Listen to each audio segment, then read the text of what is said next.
This channel does not promote any violent, harmful, or illegal activities. All content provided by this channel is meant for an educational purpose only.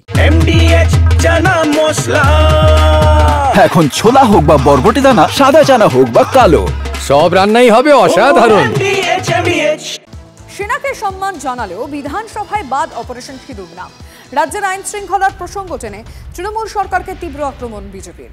পশ্চিমবঙ্গে তৃণমূল সরকারের poster, Malda মুর্শিদাবাদে হিংসা, বিশ্বমঞ্চে দেশের poster operation সিঁদুর। তাও কেন পশ্চিমবঙ্গ বিধানসভার প্রস্তাবে নেই সেই নাম? প্রশ্ন তুলে তীব্র আক্রমণ কেন্দ্রীয় মন্ত্রী ভূপেন্দ্র যাদবের। ममता बनर्जी जी का जो शासनकाल है उसका जो पोस्टर है वो संदेशकाली, उसका जो पोस्टर है वो हाल ही की मालदा की घटना है, मुर्शिदाबाद की घटना है। कोई पोस्टर बॉय होता है या उनका जो उनका असली जो प्रशासनिक विफलता है वो उनकी ये है। और ऑपरेशन सिंदूर में आज भारत की शक्ति का एहसास दुनिया को हुआ है। मैं तो यही देख करके आश्चर्यचकित हूं कि देश के सभी राजनीतिक दल भारत के विषय को रखने के लिए प्रतिनिधिमंडल में विदेश गए। भारत का विषय रखने में ममता बनर्जी की पार्टी को क्या दिक्कत थी भाई? भारत का विषय तो बंगाल से ही पहचाना जाता है। मैं तो इसको अच्छा नहीं मानता और समय आने पर बंगाल की जनता इसका पूरा जवाब देगी।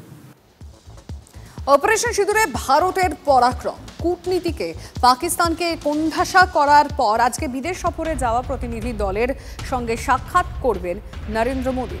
প্রধানমন্ত্রীর বাসভবনে নৈশভোজের আয়োজন। যোগ দিচ্ছেন তৃণমূল সাংসদ অভিষেক বন্দ্যোপাধ্যায়। প্রতিনিধি দলের সদস্যদের সঙ্গে সাক্ষাতে তাঁদের অভিজ্ঞতা শুনবেন প্রধানমন্ত্রী। অপারেশন সিঁদুরে সাফল্য ও সন্ত্রাসে মদতকারী পাকিস্তানের মুখোশ খুলতে বিশ্বের 32টি দেশে সর্বদলীয় সংসদীয় প্রতিনিধি দল পাঠায় কেন্দ্র। 7টি প্রতিনিধি দলের একটিতে ছিলেন অভিষেক বন্দ্যোপাধ্যায়, অন্য একটি দলের প্রতিনিধি ছিলেন বিজেপি সাংসদ সৌমিক ভট্টাচার্য।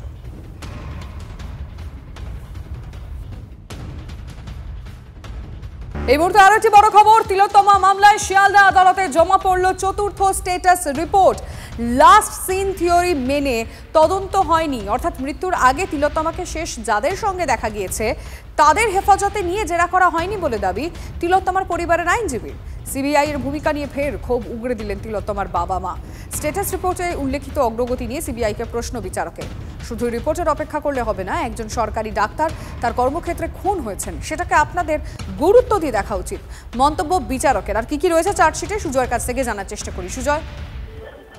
লিমা, দেখো, এই নিয়ে শিয়ালদা আদালতের চতুর্থ স্ট্যাটাস রিপোর্ট সিবিআই তরফ থেকে দেওয়া হলো এবং আজকে সিবিআই তরফ থেকে যে স্ট্যাটাস রিপোর্ট দেওয়া হয়েছে সেখানে সিবিআই দাবি করেছে বা সিবিআই জানিয়েছে যে বেশ কিছু সোশ্যাল মিডিয়া পোস্ট এবং পিএমও অফিস থেকে আসা, পিএমও পোর্টাল থেকে আসা যে সমস্ত অভিযোগ সেগুলি তারা খতিয়ে দেখছে এবং সর্বোপরি পরিবারের তরফ থেকে এবং পরিবারের আইনজীবী একটা নতুন বিষয় সামনে নিয়ে আসে এবং তাদের বক্তব্য যে লাস্ট সিন থিওরি মেনে, যেক্ষেত্রে অজ্ঞাত পরিস্থিতির বিরুদ্ধে মামলা হয়, লাস্ট সিন থিওরি মেনে মৃত্যুর আগে এই ক্ষেত্রে তিলোত্তমাকে যাদের সঙ্গে দেখা গিয়েছে বা যাদের সঙ্গে সে ছিল তাদেরকে কেন গ্রেফতার করে হেফাজতে নিয়ে জেরা করা হলো না। তার কারণ পরিবারের আইনজীবীর সন্দেহ, তাদের বক্তব্য যে তাদেরকে হেফাজতে না নিলে তারা কখনোই সঠিক তথ্য সামনে নিয়ে আসবে না।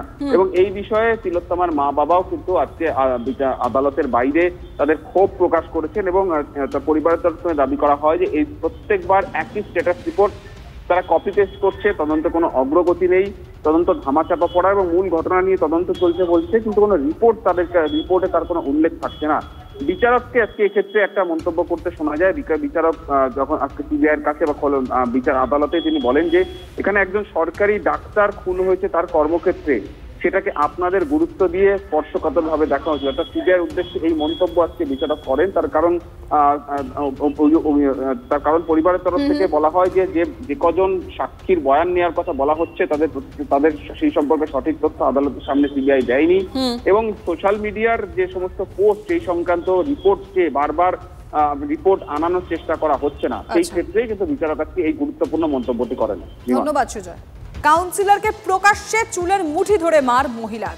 তৃণমূল কাউন্সিলরকে রাস্তার ওপর মার বাইক আরোহী। কি কারণ জানবো, তার আগে ছবিটা দেখুন।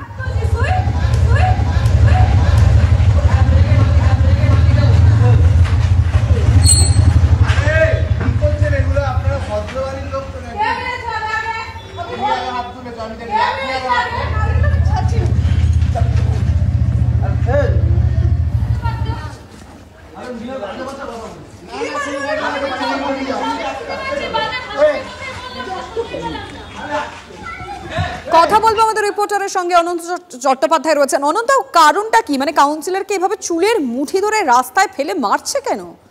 দেখো, কাউন্সিলর, এই যে কাউন্সিলর, এর নাম হচ্ছে শ্রাবন্তী রায়, 26 নম্বর ওয়ার্ডের কাউন্সিলর, পানিহাটি পুরসভার। কালকে যখন মনসবতলার ঘাট থেকে তারা যখন বেরোচ্ছিলেন ঠিক বিকেলবেলা নাগাদ, তখন এই যে মহিলা, যে মেয়েটির সাথে তার ঝামেলা হয়, সে একজন স্কুটি চালক। সে স্কুটি চালিয়ে যাচ্ছিল, কাউন্সিলর বাইকে করে যাচ্ছিল, তখন তার সাথে বাইকে ধাক্কা লাগে। তখন কাউন্সিলর প্রতিবাদ করলে তখন কাউন্সিলরকে প্রথমে গালি করে, গালাগালি দেয় এই মহিলা। তারপর কাউন্সিলর সপাটে তাকে যে চড় মারে, তখন তার চুলের মুঠি ধরে তাকে মারতে থাকে এই স্কুটি চালক এই কাউন্সিলরকে। এরপরে ধস্তাধস্তি, মাটিতে গড়াগড়ি। তারপরে পুলিশ এসে পরিস্থিতি নিয়ন্ত্রণে আনে এবং পরিস্থিতি এই নিয়ন্ত্রণে এনে সমস্যার সমাধান করে। যদিও কাউন্সিলর শ্রাবন্তী রায় আমাদের জানিয়েছেন যে তিনি উত্তেজিত হয়ে তাকে চড় মেরেছেন, সে আগে তাকে গালাগালি দিয়েছিল এবং মদ্যপ অবস্থায় ছিল ওই মহিলা। এবং ওই মদ্যপ অবস্থায় মহিলা থাকায় তাকে যখন প্রতিবাদ করে, যখন গালাগালি দেয়, তখন একটি তাকে চড় মারে। তারপর তার উপর চড়াও হয় মহিলা। যদিও ওই মহিলা বয়সে অনেক ছোট, তিনি তাকে মাফ করে দিয়েছেন।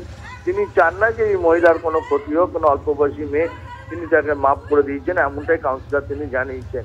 তবে এই ঘটনায় কিন্তু যথেষ্টই ছবি ভাইরাল হওয়ার পরে যথেষ্টই কিন্তু একটা চাঞ্চল্য ছড়িয়েছে রাজনৈতিক মহলে। বুঝতে পারছি সে অনন্ত, ধন্যবাদ তোমায়।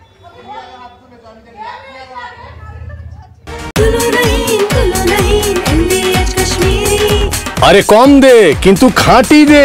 MDH কাশ্মীরি লাল লঙ্কার গুঁড়ো। MDH